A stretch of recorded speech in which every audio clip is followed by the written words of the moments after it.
Bismillahirrahmanirrahim. Innal hamdalillah nahmaduhu wa nasta'inuhu wa nastaghfiruh wa na'udzu billahi min shururi anfusina wa min sayyiati a'malina. May yahdihillahu fala mudilla lahu wa may yudlil fala hadiya lahu. Asyhadu an la ilaha illallah wahdahu la syarika lahu wa asyhadu anna Muhammadan 'abduhu wa rasuluh alladzi la nabiyya ba'dah. Ya ayyuhalladzina amanu taqullaha haqqa tuqatih wa la tamutunna illa wa antum muslimun. Ikhwani fiddin rahimani wa rahimakumullah. Alhamdulillah pada kesempatan pagi hari ini kita bisa bertemu kembali dalam majelis yang mudah-mudahan diberkati oleh Allah. Salawat dan salam mudah-mudahan terlimpah kepada junjungan kita, suri tauladan kita Nabi Muhammad sallallahu alaihi wasallam beserta keluarganya, para sahabatnya dan juga para pengikutnya hingga hari kiamat. Baiklah, pada pertemuan yang lalu telah kita bahas tentang bait Matan Tuhfatul Atfal yang ke-16 ya.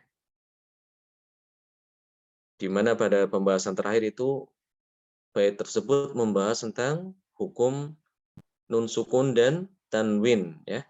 Yang keempat yaitu ikhfa. Kemudian kita masuk ke bait yang ke-17. Ini udah merupakan pembahasan baru ya. Yaitu tentang ahkamun nuni wal mimi al musaddadatain. Hukum nun dan mim yang bertasydid ya. Bertasydid. Bertasydid itu yang dilambangkan di dalam mushaf Al-Qur'an seperti ini ya, seperti apa? Kepala sin ya. Ini sebenarnya kan huruf sin ya. Huruf sin yang dibuang ekornya ya. Seperti ini ya. Dari kata tasydid syiddah. Dibuang ekor sama titiknya ya. Sehingga tinggal ini aja seperti ini bentuknya. Ini biasa diletakkan di atas huruf ya posisinya. Ini akan diterangkan di sini tentang apa hukum nun yang bertasydid dan mim yang bertasydid ya.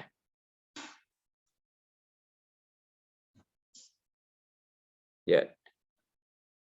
Qala al-mu'allif rahimahullah taala, berkata sang pengarang nazm ini, wa ghunna miman thumma nunan suddida wa sammi kullan harfa ghunnatin bada. Wa ghunna miman thumma nunan suddida wa sammi kullan harfa ghunnatin bada. Wa ghunna miman thumma nunan suddida wa sammi kullan harfa ghunnatin bada. Dan gunakanlah mim dan nun yang bertasydid ya. Mim dan nun yang bertasydid ini harus kita gunakan ya, ketika dibaca harus digunakan.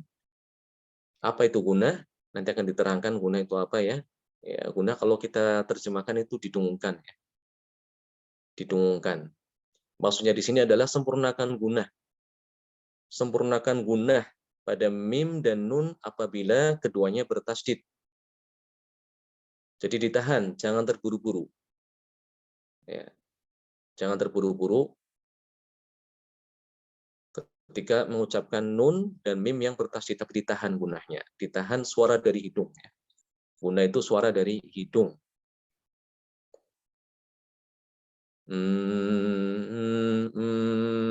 Seperti itu ya, dari hidung dia keluarnya. Wasami kullan harfa gunnatin bada, dan namakanlah kedua huruf tersebut dengan huruf gunnah. Ya. Wa gunna miman thumma nunan sudida ay yajibu 'alaika ayyuhal qari. Yajibu 'alaika ayyuhal qari izharu gunnatil mim wan nun hala tasydidihima. Wajib atas kalian wahai para pembaca Al-Qur'an untuk menjelaskan ya, untuk menampakkan atau menjelaskan atau menerangkan mim dan nun apabila keduanya bertasydid ya. Misl minal jinnati wan nas, ya. Minal jinnati wan nas. Jadi dijelaskan gunahnya itu. Tidak boleh dibaca minal jinnati wan nas. Minal jinnati wan nas. Ini kurang, ya. Demikian juga ketika yang bertasydid itu huruf mim, ya. Seperti contoh di bawah itu, ya. Al-muzammil. Ya ayyuhal muzammil.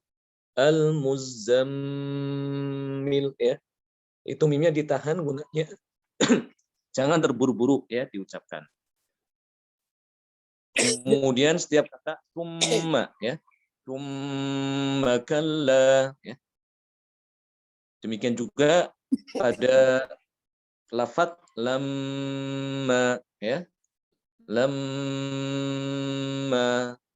amma yatasaalun dan lain sebagainya, ya. Itu banyak di dalam Al-Qur'an.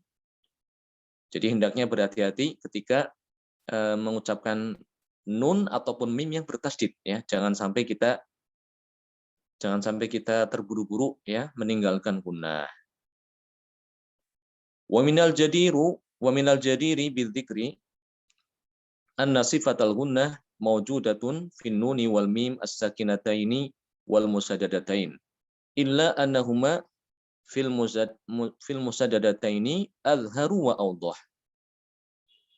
Dan di sini perlu disebutkan juga, ya, perlu disebutkan bahwasanya sifat gunnah ini sifat dengung, suara dengung, ya.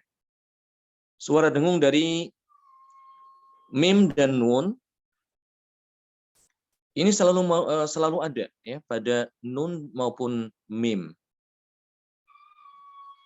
Kapanpun kondisinya, ya, baik itu fathah, dhammah, kasroh, sukun maupun bertasydid, itu selalu ada, ya, huruf ini huruf sifat gunnah ini, sifat dengung. Ya, karena dia merupakan sifat yang tidak bisa terlepas, ya, daripada nun ataupun mim. Karena gunnah itu sendiri kan dia merupakan bagian, ya, daripada makhraj huruf nun ataupun mim, ya. Jadi makhraj mim ataupun nun itu dia mau tidak mau pasti harus ada gunnah, ya. Ada suara daripada hidung. Ini nun dan mim itu mesti selalu ada gunnah, unsur gunnah di situ, ya. Hanya saja ketika dalam keadaan bertasydid gunnahnya itu tampak sekali sempurna, ya. Sangat kuat. Sangat jelas, ya, ketika dalam keadaan bertasydid. Dan semakin berkurang, ya, apabila keadaannya sukun dan itu dibaca idhar, ya. Dan semakin kurang lagi ketika dalam keadaan berharokat, ya. Tapi tetap ada, ya. Suara gunnahnya itu masih ada, walaupun dia berharokat tetap ada, hanya berkurang, ya, kadarnya. Wasammi kullan harfa gunnatin bada, dan namakanlah kedua huruf tersebut dengan huruf gunnah. Ai anna nun wal mim al musaddadatain yusamma kullu minhuma harfu gunnah musaddadan. Yaitu maksudnya adalah bahwa nun dan mim yang bertasydid ini dinamakan keduanya adalah huruf gunnah yang bertasydid. Jadi kalau ada pertanyaan apa yang dimaksud dengan huruf gunnah? Ya, berarti mim dan nun. Wa hunaka man yutliqu ala kulli minhuma harfu aghannu musaddadan.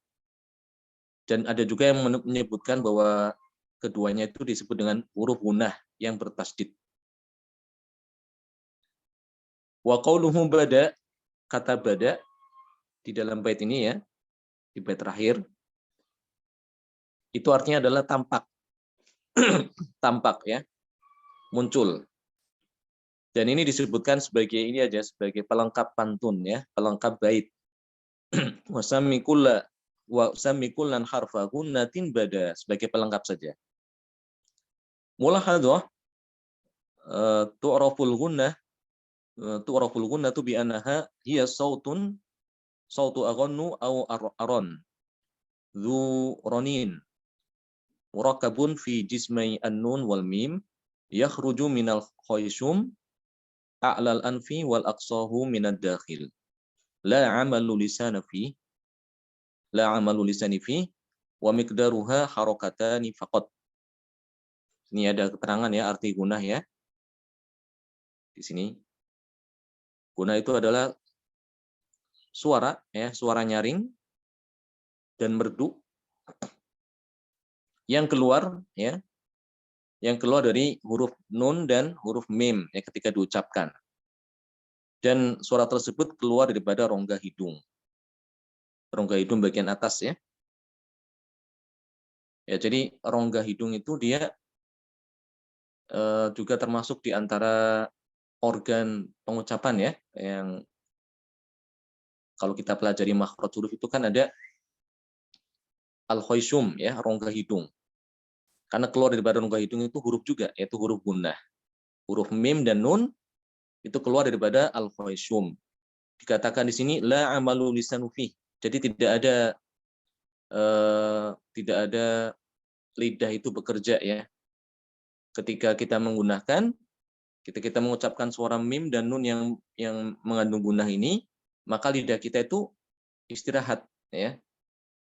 Suaranya itu muncul dari rongga hidung aja, bukan dari lidah ya, bukan dari mulut. Seperti itu ya. Kalla itu suara yang merdu ya. Suara merdu ya. Suara yang enak didengar. Dan kadarnya ya, kadar daripada gunah ini yang bertasdid ini diberi kadar 2 harokat saja ya, tidak boleh lebih. Jadi tidak boleh berlebihan tapi juga tidak boleh kurang. Ya. Sama seperti masakan. Masakan kalau kelebihan garam tidak enak ya, terlalu asin. Kurang garam juga rasanya hambar ya. Demikian juga gunah. Gunah terlalu berlebihan juga tidak boleh, tidak bagus ya. Misalnya berlebihan seperti apa? Ya, contohnya misalnya orang membaca minal jinnati wan nas, ini tidak boleh. Itu berlebihan ya. Terlalu kurang juga tidak boleh. Ya, berlebihan juga tidak boleh ya. Ya, yang sedang ya, pertengahan. Jadi diberi kadar 2 harokat saja, kurang lebih 2 harokat ya. Minal jinnati wan nas, itu sudah cukup ya. Demikian juga ketika ikhfa ya, ketika bacaan ikhfa ataupun bacaan idgham bi gunnah, iqlab yang sudah kita pelajari pada pertemuan yang lalu itu juga kadarnya sama ya. Kadarnya disamakan dengan ketika nun ataupun mim ini bertasdid ya. Jadi disamakan antara nun dan mim yang bertasdid, itu kadar gunanya itu sama dengan ketika ikhfa ya, iqlab dan idgham bi gunnah. Ini saya tulis jelas tidak di screen?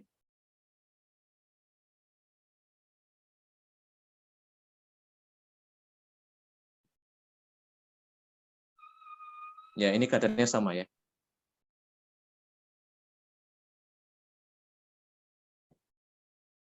Baik, kita lanjutkan bait yang berikutnya.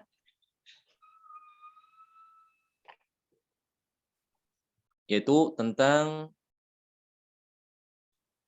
ahkamul mim as-sakinah. Bab baru lagi ya.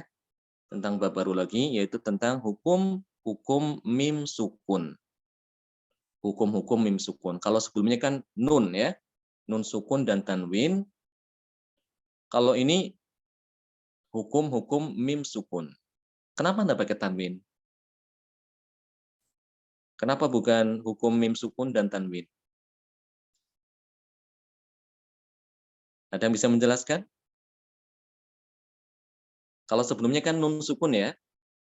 ahkamun nun sakinah wa tanwin. Kalau kenapa di sini kok ahkamul mim as-sakinah saja? Kok tidak ada tanwinnya?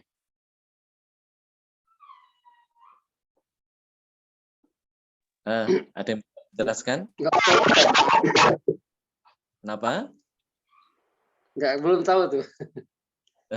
Iya, ya. Ya memang tidak ada tanwin untuk mim sukun ya. Tanwin itu selalu nun, yaitu tanwin adalah itu huruf nun tambahan ya. Tanwin itu kaitannya dengan nun ya. Huruf nun tambahan. Sudah kita jelaskan ya, ada perbedaan antara tanwin dengan nun sukun. Kalau mim tidak ada tanwin ya. Mim sukunnya sudah mim sukun. Ya. Hukum ini ikhwani fillah rahimallahu jami'an, ini lebih sederhana dibandingkan dengan nun sukun dan tanwin ya. Lebih gampang lah insya Allah. Kalau nun sukun itu kan ada 4 hukum ya. Ada 4 hukum yaitu idhar, idgham, idgham ada 2 macam. Idgham bi gunnah dengan idgham bila gunnah. Kemudian yang ketiga adalah iqlab atau qalb ya. Kalau istilah zaman dulu adalah al-qalbu. Dan yang keempat adalah ikhfa. Itu nun sukun dan tanwin ya, hukumnya seperti itu. Adapun untuk yang mim sukun ini yang insya Allah kita bahas, ini cuma 3 saja. Cuma 3 dari 4 tadi itu diambil, dihilangkan atau dibuang iklab. Ya, tidak ada iklab. Jadi cuma idhar, ya, idgham dan ikhfa saja. Cuma 3. Jadi insya Allah lebih mudah dan juga gampang mengingatnya insya Allah ya. Huruf-hurufnya juga gampang diingat. Tidak seperti nun sukun dan tanwin. Baik, kita mulai dulu. Yang pertama bait yang ke-18. Wal mimu in taskun taji qoblal hija la alifin layyinatin lidil hija. Wal mimu in taskun taji qoblal hija la alifin layyinatin lidil hija. Wal mimu in taskun taji qoblal hija la alifin layyinatin lidil hija. Wal mimu in taskun ay al mimus sakinah wahya mimun khaliyatun minal harakah. Ya. Khaliyatun minal harakati sukuniha sabitun waslan wa waqfan wa taqa'u mutawassitatun wa mutatarrifah fil ismi awil fi'li awil harf mithlu alhamdu an'amta am hasibtum lakum ma. Ya. Jadi mim yang dimaksud ini ya di dalam bait ini wal mimu in taskun taji qoblal hija artinya adalah mim sukun ya. Apabila ada mim yang disukunkan, yaitu mim sukun itu apa? Yaitu mim yang bukan berharokat ya. Harokat kan ada 3 macam ya, fathah, dhamma dan kasroh. Berarti mim yang bukan berharokat.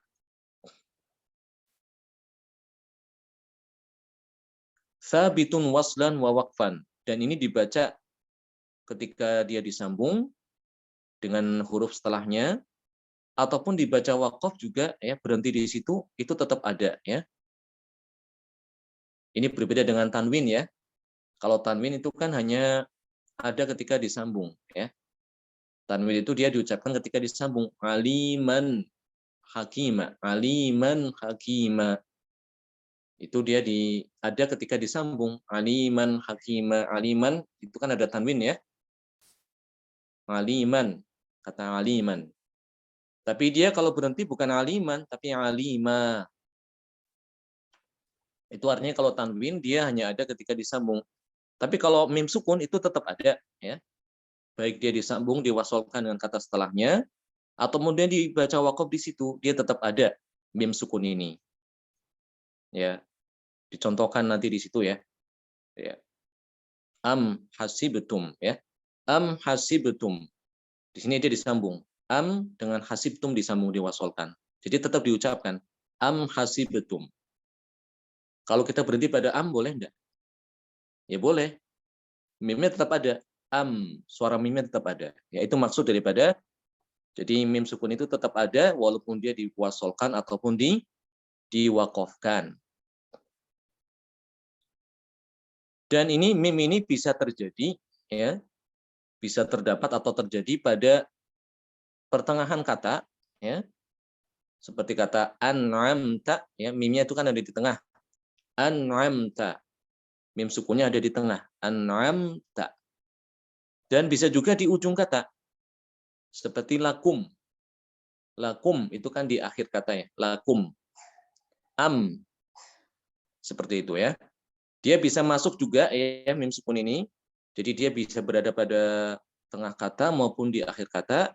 Juga bisa terdapat pada isim, ya, pada kata isim, kata benda, ataupun fiil, kata kerja, ya, ataupun juga bisa masuk kepada huruf, ya, bisa masuk ke dalam huruf. Lam, misalnya kan lam itu kan huruf, ya, lam. Lam yalid wa lam yulad, itu dia termasuk huruf. Kalau yang fiil, an'amta itu fiil, ya. Kalau yang isim, alhamdu, ya. Alhamdu dia masuk isim. Taji qoblal hija la alifil layyinah. Ay innal mim as-sakinah taqa'u qabla hurufil hijai ghairul alif al-layyinah. Aliful mad li'annahu la yasbiquhu illa maftuhan. Wa kadzalika la taqa'u al-mim as-sakinah qabla ya'il maddi ya'il mad li'annahu la yasbiquha illa maksuran. Ini saya baca di sini, ya. Bisa diikuti enggak?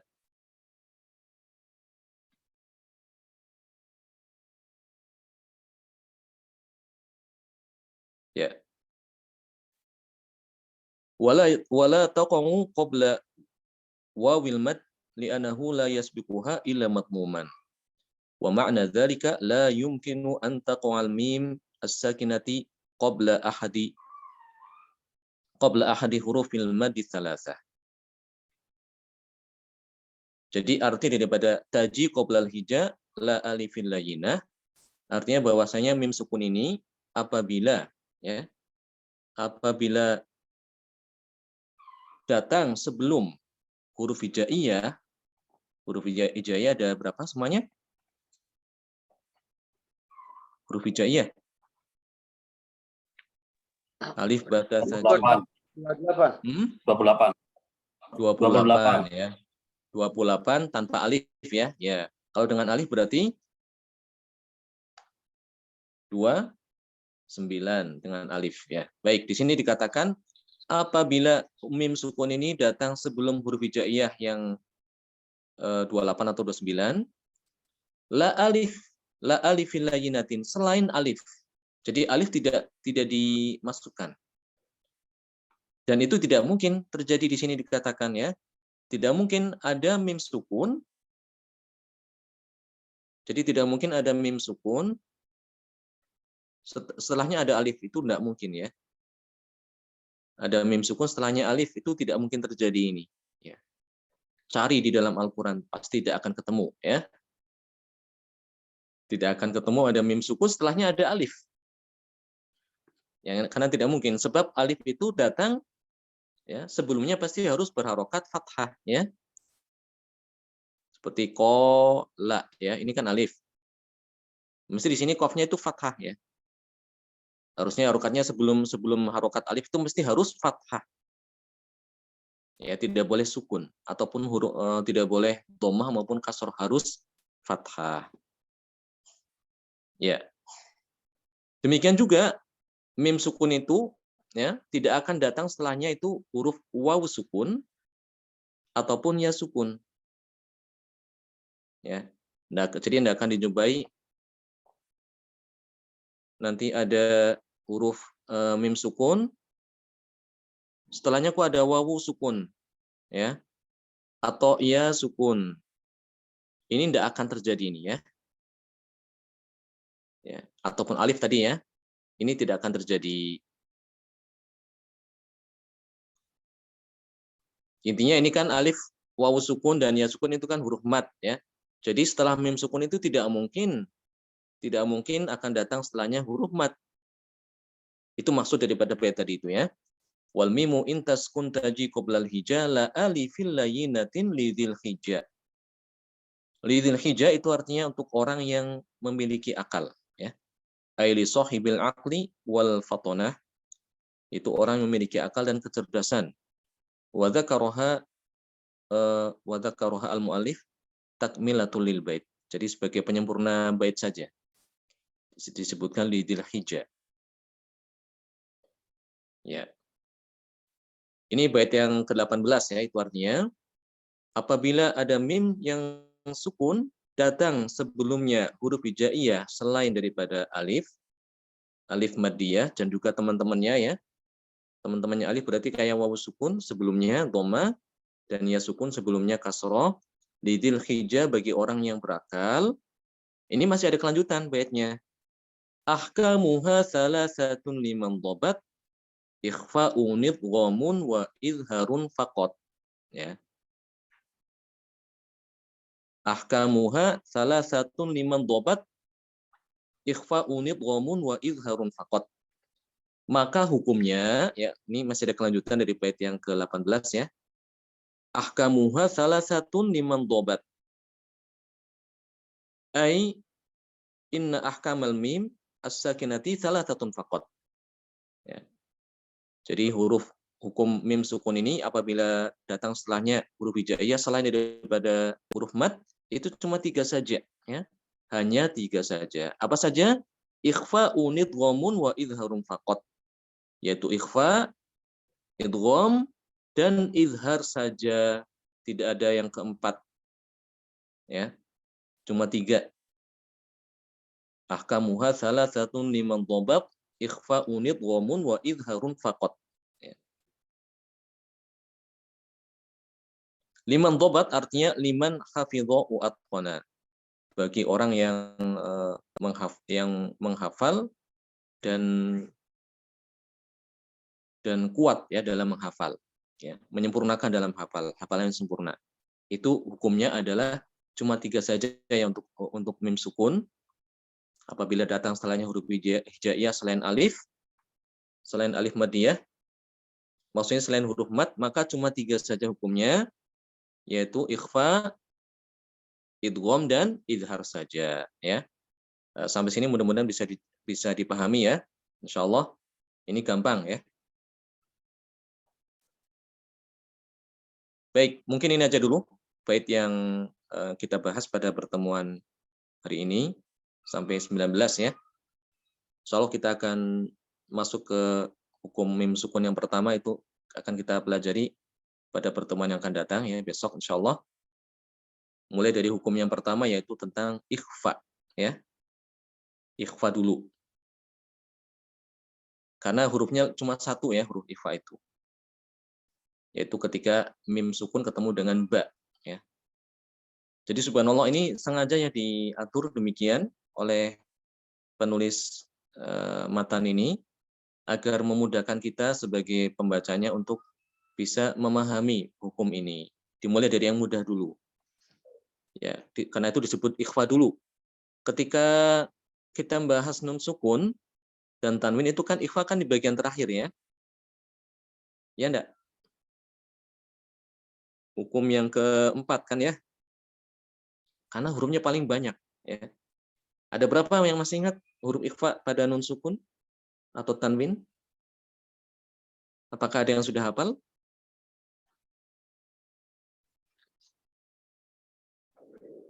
Yuk, siapa yang sudah hafal huruf ikhfa?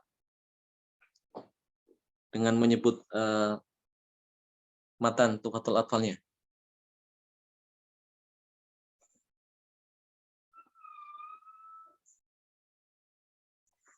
Ada yang sudah hafal? Sif dzafana kam jadasah sun qad sama dum thayyiban zid fi tuqan dha zalima. Ya, ada 15 ya. Ada 15. Itu paling banyak di antara yang lain, sehingga dia disebutkan yang terakhir.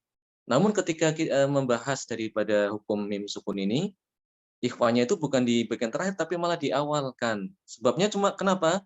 Karena huruf ikhfa itu cuma 1 aja, yaitu ketika mim sukun ketemu dengan ba ya. Mim sukun ketemu dengan ba ya. Di mana ketika kita bahas nun sukun atau tanwin, ba ini kan huruf iklab ya. Masih ingat enggak? Nun sukun atau tanwin ketemu dengan ba, maka itu hukumnya iklab. Tapi ketika banyak ini datang setelah mim sukun, bukan iklab lagi namanya, tapi namanya ikhfa. Ya, mudah-mudahan tidak bingung ya. Ini karena bahasanya lain sih ya, maksudnya kalau yang dulu itu kan nun sukun ya, nun sukun. Kali ini kita bahas mim sukun. Ini gampang selalu diingat-ingat ya. Ikhfa itu cuma satu hurufnya itu ba. Idgham juga cuma satu, yaitu apabila mim sukun ketemu dengan mim. Adapun izhar ini hurufnya paling banyak ya. Itu apabila mim sukun bertemu dengan 28 atau 26 ya. 28 dikurangi 2 kan ya. Dikurangi ba sama dikurangi mim, maka semuanya dibaca izhar. Jadi itu secara ringkas ya hukum-hukum mim sukun. Insya Allah akan kita bahas lebih rinci lagi pada pertemuan yang akan datang. Barakallahu fikum jami'an wa nafa'allahu bikum.